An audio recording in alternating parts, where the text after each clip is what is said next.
Leicester Tigers up against London Irish. It's a battle of two teams towards the bottom end of the Premiership. There's no relegation for either of these sides this year, with Saracens already confirmed to be going down. But Nadolo is playing for Leicester Tigers in this game, so I am pretty keen to watch this one. Despite the fact that it's on at 5 a.m. here in New Zealand, I still do have a Leicester Tigers magnet, thankfully, from when they played in the Champions Cup a year or two ago. And London Irish, apologies. I do not have a London Irish magnet, nor do I have either side's jersey. Apologies for wearing the wrong gear. I'll get there one of these days. But yeah, like I said, 5 a.m. It's partially Nemani Nadolo getting me up for this game. Also, the fact that both these sides have pretty similar records hopefully leads me to believe it's going to be a pretty tight, even game. 4 wins, 1 draw, 10 losses for 11th. 5 wins, 1 draw, 9 losses for 9th. So as I said, pretty similar records. If you guys are new to my channel, I haven't followed the Premiership a heck of a lot. I've followed the Champions Cup a wee bit in recent times, not that lengthy in terms of time frame for that either.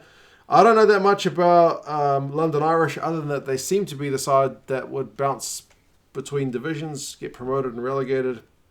And I know they've made a whole bunch of big signings in preparation for this year. Waisaki Nadolo probably being the biggest one for New Zealand fans down here to see him sign. I see he's not in the lineup, but I guess he is out. And Leicester, if you guys didn't know, there's a player who plays for the Crusaders here in New Zealand, a young fella.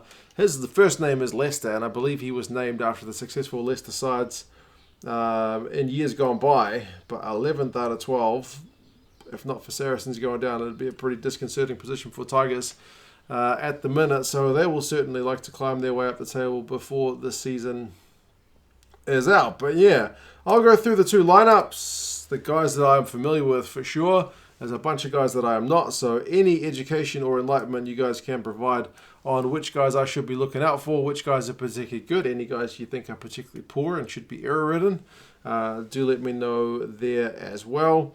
For Tigers, I can see Dan Cole gets a start. And interestingly, remember, these teams, this is a midweek game. These teams played on Saturday. They both played on Saturday. And from the looks of the lineups, it looks like Leicester have been able to rotate their squad a little bit more. I'm just going to close that curtain because the sun is pouring through. It's a bit better. Weird weather here in Auckland recently, with it raining 1 minute and then bright sunshine the next. But yeah, it looks like Leicester have rotated more of their players. I can't see, like Dan Cole was on the bench for last week's game. He gets a start. And there's a few guys on the bench who played in last week's game. But for the most part, if I'm not mistaken, the starting lineup seems to be mostly guys who are pretty fresh. The likes of Ben Young's 9, George Ford 10. That's a pretty good 9-10 combo. Matt Scott, for some reason, I know his name. Yako Tauta, I remember from Super Rugby days. Alice Genge, he's a heck of a player. I'm very keen to see how he goes. Tom Young's his captain. Hunter Liebenberg is there in the Lucy's. Jordan Taufua, speaking of Crusaders players, he is an absolute beast of a player. And as I said, probably the main reason I'm getting out of bed at, goodness knows, it might be like 4:45. Nemani Nadolo, I'm very keen to see how he goes. Another link with the Crusaders. Quite a link between the Crusaders and the Tigers here. For London Irish, there seems to be quite a few players who are essentially doing a back-to-back.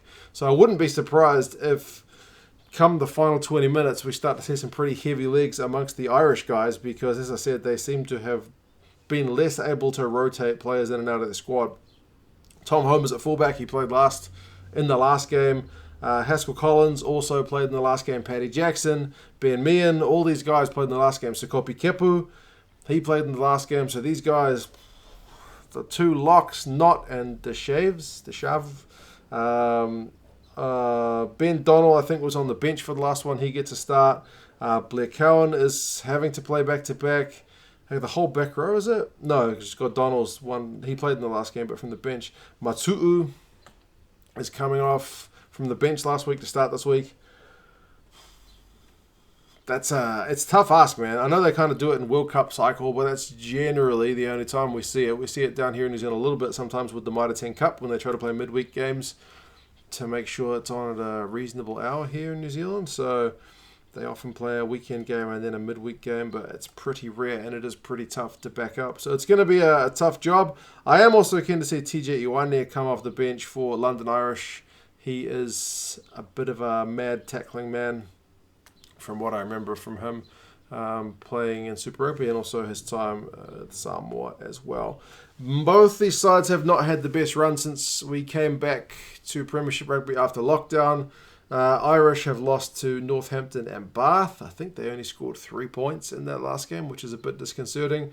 Leicester also lost to Bath, but Exeter as well. If you're looking back to a recent matchup between these sides, there's not really a recent one, but they did play back in November, which seems like an absolute lifetime ago, and Leicester lost that one 36 points to 11, so that's a pretty good victory for London Irish. They scored quite a few tries in that one. Luke Pearce is the ref. I think it's his 100th game, they said, so congratulations to him. 100th Premiership game as ref.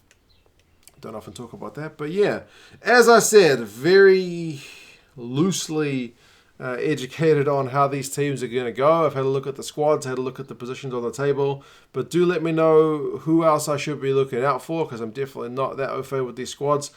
I will see if I can do a live stream before I start my day job in the morning. I think that'd be nice. So anybody who's on the chat can kind of talk me through it as well. But man, if it's a 5 a.m. kickoff, I may be late or I may sleep through if I don't wake up because of my alarm.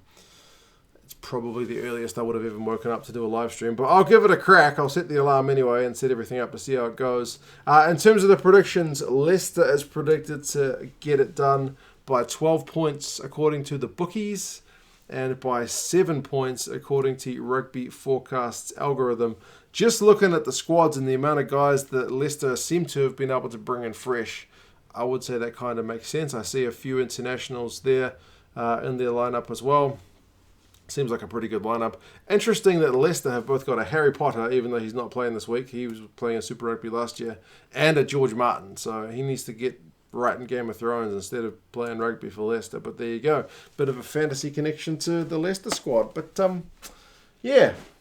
You guys let me know your thoughts. Please do let me know other players I should be looking out for. And hopefully, if I can get up, I might see some of you guys early tomorrow morning here in New Zealand, 6 o'clock over in the UK. But anyway, you guys take care, and I'll talk to you again soon. See you later.